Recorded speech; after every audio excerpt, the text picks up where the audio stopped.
there is something I need to talk to you all about, which is bleed, because once again that's come out into the conversation because of this. This is a book, and I'm not entirely sure which one it is. I don't particularly care either. Called well, Bloodstained Love, and in chapter one, playing romance, it specifically recommends that you play for bleed, and you. It says here are a few ways that you can maximize the bleed you're feeling in a game. I am not per se against bleed. If you're new to bleed, bleed is basically the transference of emotion between your characters and the players, and how that can affect the gaming experience, and also the interaction between player characters, between the players, and between player characters with other players.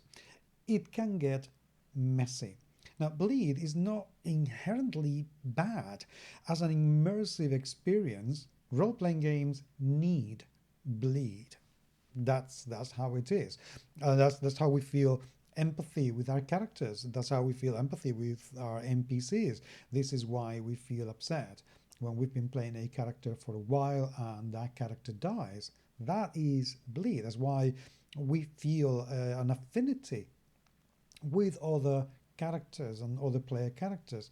And that's how we even feel affinities or dislike, even for other players, depending on what their actions are, both in and out of game, and how those actions in game do transfer to the real world, or real world experiences transfer to the gaming, like when you're angry and suddenly your character does something out of character. No pun included, but hey, there it is anyway. So, um, what is the issue with this? The issue with this is that it doesn't allow you, it doesn't give you, it doesn't encourage any kind of safety tool. And it does want you to lean very heavily on the bleeding.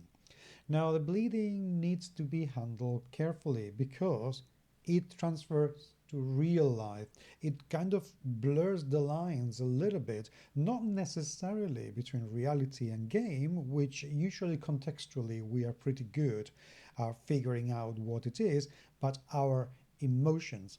That is, for example, we can think that the romantic attraction that a character feels for our character, we may reinterpret that the player feels for us, and that could make us feel uncomfortable, or vice versa, that because they don't reciprocate, that makes us feel uncomfortable, or the sense of hatred towards a player because somebody else has done something. Those feelings are very, very real, and without any kind of safety tool to keep them in check. One thing is to know that they happen and be aware of them, but something else is to actually lean on them without a way to say, we have to stop here. This is not a way to do it. Or a means to differentiate whether it is by support from other players or by support from the system itself, that things need to stop and need to be managed. And the fact of the truth is that not everybody is equally prepared or capable of dealing with emotional issues. Sometimes we carry on traumas, or simply we're just not very good at handling things. Some people are not very good at handling farewells or endings. It's difficult. It can be very difficult. So to just say lean into this is just wrong, as it is to say no, bleeding is dangerous. Actually, bleeding is necessary to play role playing games and get a really good experience because they depend on it. So, what I'm trying to say is distrust any game, not just this one that I have shown you and I will show you again, not just this one that tells you lean into this.